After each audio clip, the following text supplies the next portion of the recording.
Feeling ko may enough akong pahinga ng December eh. Hindi ako tumanggap ng New Year, Pasko.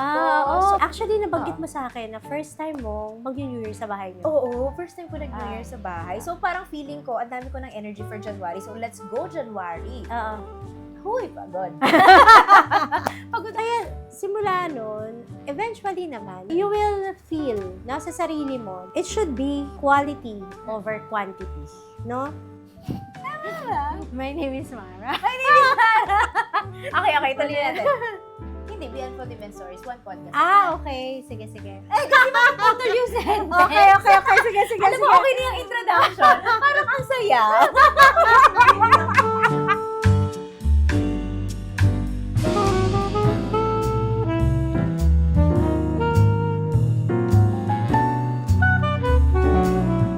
Hello, everybody. We are back for another episode. My name is Mara. My name is Christine. And here, we unfold event stories. One podcast at a time. Yay! After 3 million takes, nakuha naman na namin yung intro. Kasi it's been a while, Miss T. Yes. Sobrang dami nating attempt Mm. to do a shoot, but hindi talaga siya nangyayari. Na? Yes, kasi sobrang busy din talaga Yes. ng last quarter ng ating 2025 Yes. at ngayon 2026 na guys, March na. Ganun pa rin. Ganun pa rin. Uy, by the way, Miss Tina, bago natin pag-uusapan natin, naalala ko lang bigla, alam mo ba, may mga nami-message sa akin na future brides natin. Sabi nila, nakikinig daw din talaga sila. Ay, oo. So you din? Yes, Okay. sobrang happy kasi sabi nung isang groom namin na for 2027, sabi niya, Miss Tina, nakikinig ako tsaka nanonood ako ng podcast ninyo. Sabi ko, nakakatawa. Meron pala. Akalain mo yun. Ay, naniwala sa atin. Pero thank you. Thank you. Actually, sabi nila, very informative naman daw. Yes. So, sana ngayon, informative pa rin. Sana. Marami tayong mag-uusapan Yes. ngayon. So, Yes. pero siguro, this is our, first episode for the year 2026. So, medyo light lang muna ng konti Yes. and then we'll get to the heavier topics. Yes. Sige. Very, very soon. Pero, kumusta ang first quarter mo, Miss Okay. Tin? Yung first quarter ko, since patapos na ito sa Tuesday, no? So, napansin ko lang, parang mas heavy pa siya kaysa sa December. I don't know, sa'yo ba? Oo. Na? Ang dami. Ang dami, oo. Ang dami. Actually kasi, ang ginawa ko kasi, noong December 2024, sobrang halos araw-araw kami. That was 2024. Na parang makikita, 25. nung 2024, 24. Okay. sobrang ang experience namin is parang na kami mau-hospital lahat. Ganon, may natutulog sa sahigan. So ngayon, ang sabi ko sa sarili ko, I will not do that on 2025. So kaya na-manage ko siya na parang, hindi ako tumatanggap ng, halimbawa meron ako ng 5, hindi ako tatanggap ng 4, hindi ako tatanggap ng 6. So hindi ko siya talaga pinagsunod-sunod. Kasi nga, iniisip ko yung team. No? Yung team na parang, kailangan namin ng pahinga para mabuhay pa kami. Parang ganun kung mararanasan mo talaga yung sobrang araw-araw. So, ganun yung ginawa ko. So, yung December ko, masasabi kong well-managed. Perfect. Well-managed. May mga events kami, pero meron din kaming pahinga. Tumatanggi ako, halimbawa, meron ako bukas, ngayon tatanggihan ko talaga yan.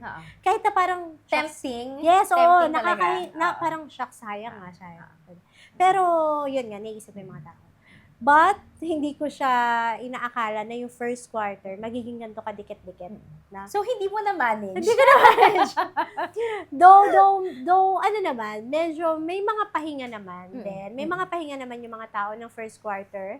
Pero, yun nga rin, doon sa quantity or doon sa dami ng events, para siyang nag-December. Parang ganun. Parang ganun yung December yung 20. Parang ganun yung feeling niya. Kasi if you are watching or listening, I think we also have to share na peak season din po talaga ang January. Yes. Kasi minsan tinatanong nila, peak season pa din ba ang January, February? Yes. Hindi lang din talaga December ang peak season. Actually, umaabot pa siya hanggang May. Yes. No? Naki-carry over pa yan. Hanggang May. Kasi nga summer season, so maraming nagpapakasal dahil hindi umuulan, outdoor weddings, Totoo. ayan. So, Maraming family na nagbabakasyon, Yes. umuwi, so doon nila i-schedule ang kasal. Tama. Okay. So, ganun. Pero ikaw, kamusta ka naman? Alam mo, Miss Tin, natuwa ako sa sinabi mo na 2024 pa lang na-experience mo ganito. Kasi gano'n na gano'n din ako. Oo. Lalo na the first few years na nag-host ako, tanggap ako ng tanggap. Oo, Siyempre, diba? ay, okay, sige, kahit sunod-sunod yan, feeling ko Oo. kaya ko eh. Oo. So, nagkasakit ako noon, 2024 ata Oo. yun.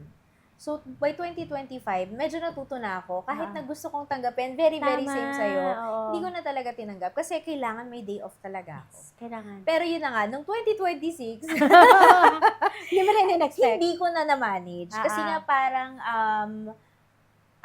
feeling ko may enough akong pahinga ng December eh. Hindi ako tumanggap ng New Year, Pasko. Oo, So, oo. hindi ka rin nag-New Year? Hindi. Actually, nabanggit Oo. mo sa akin na first time mo mag-New Year sa bahay niyo. Oo, first time ko nag-New Year Ah. sa bahay. So, parang feeling ko, ang dami ko ng energy for January. So, let's go January. Oo. Huy, pagod. Pagod ako ng January. Oo, Pero masaya totoo, naman. Siyempre, masaya. grateful tayo doon Oo. sa mga blessings. Pero, yeah, peak season din talaga ang peak ano, season. Oo. ang unang quarter ng taon. And tama ka, April, May, Holy Week. Yes. Marami yan. Oo. Sobrang dami. Kaya nga supposedly, ang plano natin last year, we'll talk about paano natin i-handle yung December events. I don't know if naalala mo yun. Pero hindi na nga tayo nakapag-shoot kasi tayo mismo. So, na-handle po ba namin? So, hindi kami nakapag-shoot dahil nga hindi kami nakapag-alat ng time dahil kami mismo, sunod-sunod din yung events. Totoo. So, hindi na nagmamatch. Pwede siya, ako hindi. Pwede ako, siya hindi. Pwede kami, siya hindi. Yeah, So, ganun, shout out to Dre. Thank you. So, yun na, hindi na talaga nagtampong-tampo. So, supposedly is, i-discuss namin paano i-handle ng mga suppliers yung December events. Pero dahil natapos na, hayaan na natin. pero okay naman ata kayo, no? Feeling ko okay lang sa kanila. Okay This naman is for our sila. suppliers, Oo. no? Sige, ikaw, Miss Tin, you've been here for a while. Feeling ko dami mo natutunan, for sure. Sobra. Ano yung pinaka-best tip mo sa mga supplier na bago, tas sobrang excited tumanggap? Oo. Okay. Ganyan kasi ako nung una. Alam mo ba, umaapat na event ako sa isang araw. I cannot, guys. I cannot. There was a time na 4 yung event ko. Yung isa sa Andra Kells, yung isa sa Shorable. Teka lang, yung isa sa San Narciso. Oo, totoo. Okay. And then yung isa pa sa Subic, Travelers ata. So, 4 yun, sabay-sabay, Okay. no? So, nakaraos naman yun that date, hindi ko makakalimutan, April 28 yun. Hot date yun eh. Hot date yung April Nagmarka 28. talaga, Pero wala akong, walang nag-fail doon sa 4 na yun. Kasi it was well managed, no? Tapos, from the very start naman. Pero yung pagod ko, mga lagpas tao talaga. Isang taon. Oo, sobra-sobra. Parang, parang kinompress mo yung sarili mo doon sa 4 na event na pagod. So, kapag bago ka, parang sobrang excited mo na lahat ipopost mo, okay, ganito, ganyan, lahat na nangyayari sa events mo, lahat na nangyayari sa buhay mo, ipopost mo kasi bago ka. Parang what do you call that?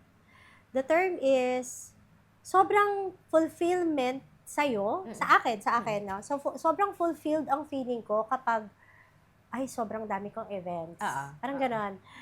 May 2 ako ngayon. So, I will proudly say that I have 2 events a day. I have 4 events a day. So, parang ganon.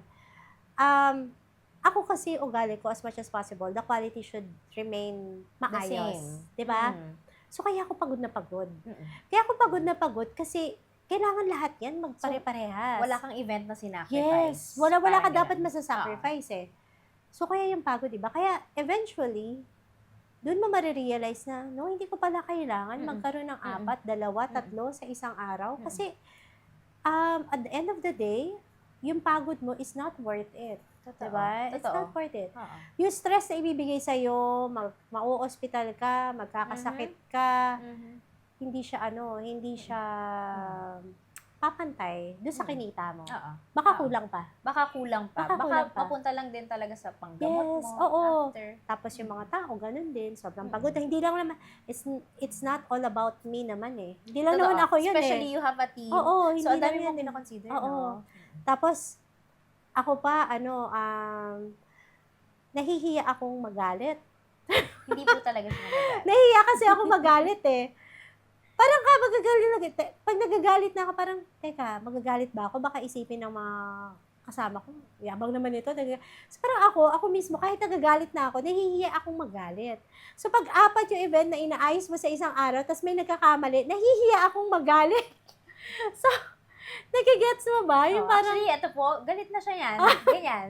Ganyan din yung itsura niya pag galit siya. so parang nahihiya akong magalit na parang, kasi gusto ko maging maayos pa rin na lahat, parang ganon. So, kaya simula nun, eventually naman, you will, you will feel, no, sa sarili mo, dun sa mga bago, na it should be quality over quantity, no? Unless you can deliver ng same quality, walang problema dyan. Kahit mag-ilang events ka sa isang araw, as long as walang masasacrifice, no? Pero if you think na it's not worth it anymore, then pili-pili na rin, no? Pili-pili. Share mo sa iba, di ba? Parang ako, pag meron akong mga, bawa, book na ako sa isang date, I'll recommend someone else. Para you can also help other suppliers, di ba? I'll recommend someone else. Pwede naman yun. Unless talagang confident ka na meron kang 2 team or 4 na team na kaya mag-handle ng wala ka. Or, Diba? it could be pa rin naman. Parang ngayon, pwede naman na din ako talagang tumanggap. Parang halimbawa, isang coordination, tapos isang styling. Yung sabi mo last time, yes, kukuha ka ng sabay, basta iba yung magkaiba. focus. Magkaiba yung focus. Pero kasi pag halimbawa, 4 na coordination yan, 4 na styling. So parang, no, hindi na. Exciting sa umpisa, pero kapag yung health mo na yung nag-suffer, yes, din mo marirealize na, okay, money is not everything. Yes. Diba? Money is not talaga. everything. Madali siyang sabihin, pero when you're there na, kapag medyo nagsasacrifice na yung katawan mo, yes, your body will tell you kasi, di ba? Kapag talagang, di ko na kaya, baka naman, tigilan we're mo not na. getting any younger naman. Totoo. Hindi naman tayo bumabata, no? So, but syempre, dahil ito yung bread and butter natin, no? So, we have to stay here. So, kahit yung iba sinasabi nila na they want to retire kasi nga daw matanda na sila. Ako, I cannot say it yet. Oo, totoo. I cannot. Kasi, wala akong ibang kayang gawin pa as of now na sa tingin ko makakatulong sa pamilya ko kundi ito. So, I'm really taking care of this business. Tsaka in this work, nakadepende ang kita natin sa effort natin. Yes. So, pag di kami nag-effort, yes, oo. Diba? Totoo naman yun. Totoo naman yun. So, siguro yun, I think magandang tip yun, Miss Tin. Quality over quantity pa din. Yes, quality over quantity. Go for more if you can. If you can. Only if you can. But don't let your health suffer talaga. Totoo. Yan. At saka rin, syempre, importante rin dahil nga si client ay ikaw yung kinuha. So, yung branding mo, no? Yes. Para mag-remain pa din na yung brand mo yung nakikita. Yes. Ingatan mo din yung trust na binigay ng client sa'yo. Diba? Yan. So, I think yun ang pinakamagandang tip namin for the peak seasons coming. So, panoorin nyo ulit to in the coming December season. Peak season pa rin naman, Miss Tin. Peak Holy season Week. pa rin naman. I hope you guys can get a thing or two from this episode. Thank you, Miss Tin. Thank you rin, Miss Mara. See you guys on the next one. Bye!